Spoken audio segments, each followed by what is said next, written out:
Welcome to Pocketables Weekly News Roundup number 11.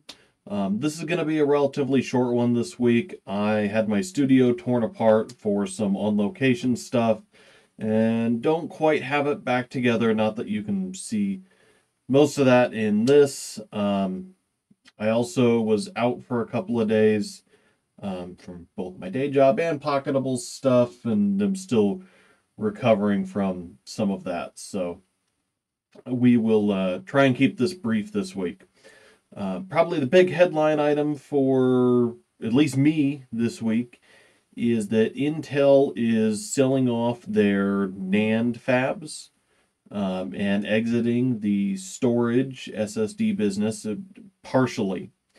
And the reason I say partially is that it appears that their 3D XPoint technologies are not being included with that, which are their storage class memory. But traditional NVMe and SATA SSDs aren't going to be manufactured by Intel anymore. They're selling that all to Hynix, who's one of the larger manufacturers already. This may bring Hynix from, I believe they're still considered to be slightly smaller than Micron and Samsung, but this may put them on the opposite side of this equation as one of the largest, if not the largest, NAND manufacturers outright after the acquisition goes through. A couple of mixed feelings on that. There's going to be a transition period where you can still buy products from Intel. That's obviously the current state of things. That it's only just been announced. And Intel's product warranties will continue to be honored, although towards the tail end of that, I fully anticipate things being replaced by equivalent Hynix parts.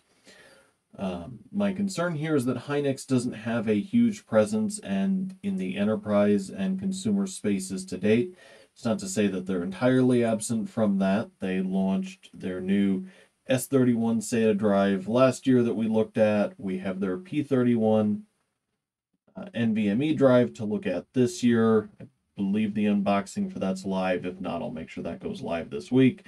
And I've actually completed my testing on that, so we'll have the full review soon. But it remains to be seen if Hynix takes this and uses it as an opportunity to sell more data center and enterprise class drives. I know some of my servers at work have several Intel drives in various RAID configurations. So in other news, it appears that there are some rumors and rumblings that have been partially confirmed about Microsoft considering an Xbox streaming stick style device. Now, if there was someone that I was going to trust to launch a cloud gaming stick on a more traditional type sales infrastructure, it would probably be Microsoft, Sony, or Nintendo. They're the incumbents in the console market.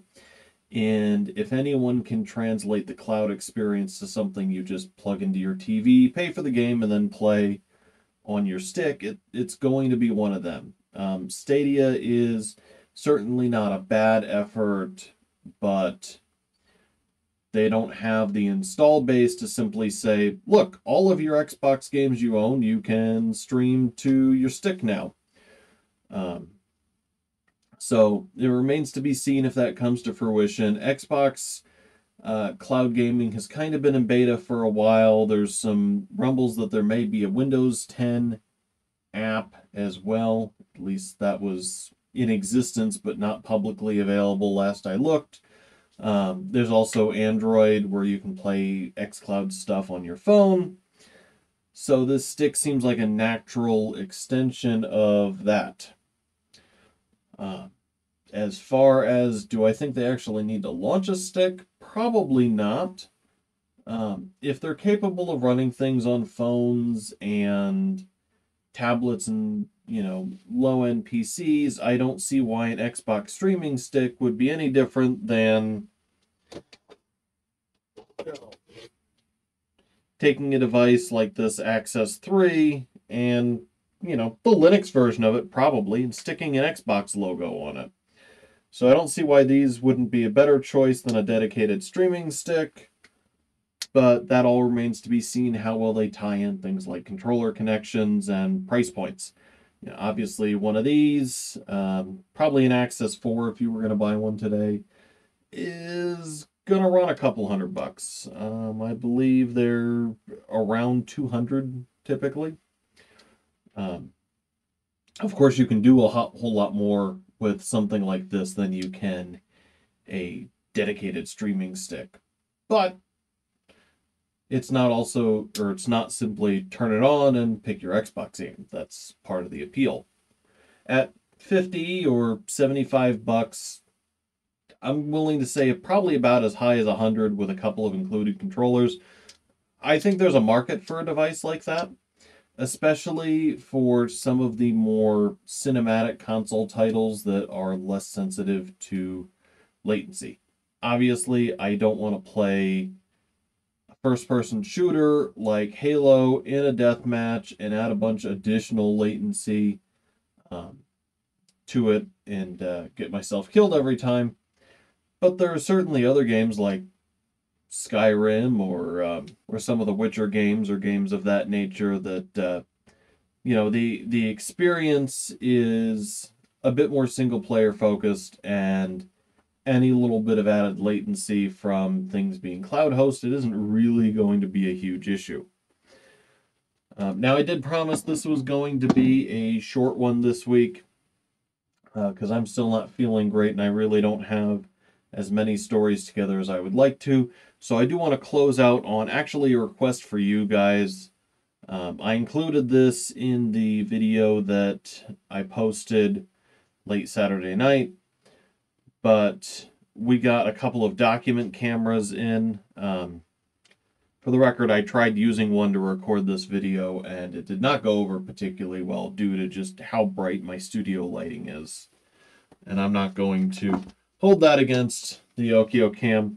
But we got the Okiocam T and the Okiocam S in. And let me just unfold this real quick. So we got these in, and I have a meeting with the manufacturer on Tuesday. If anybody has any questions, either throw them at the bottom of this news post, or I'll have a link to the whole unboxing where I start playing around with one. And I will make sure to ask those.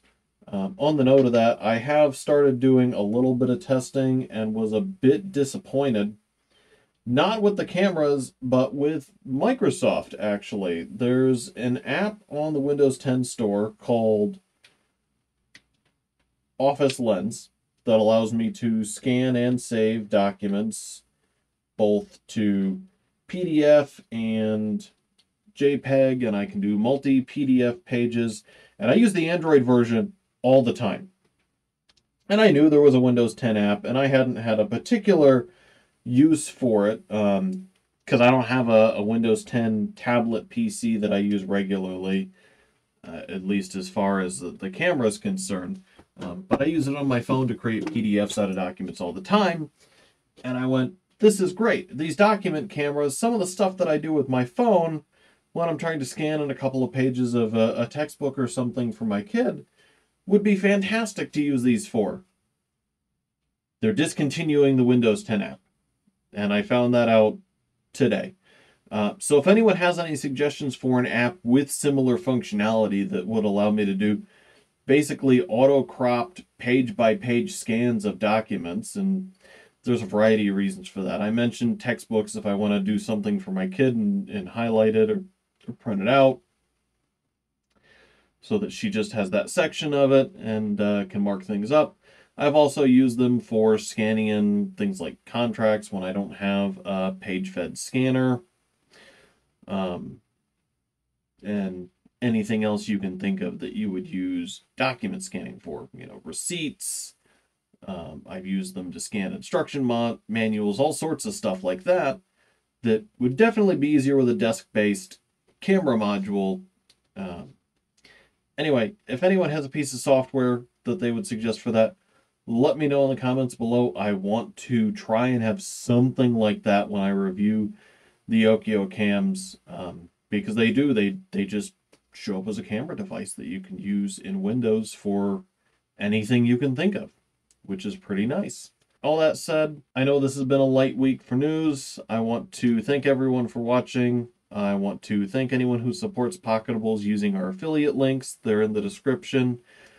And I also want to thank anyone who supports Pocketables on Patreon. Once again, there's a link to that in the description below. Finally, I want to thank Electrix for providing our opening and closing themes. Definitely check out his channel if you're looking for open source music. And thank you for watching.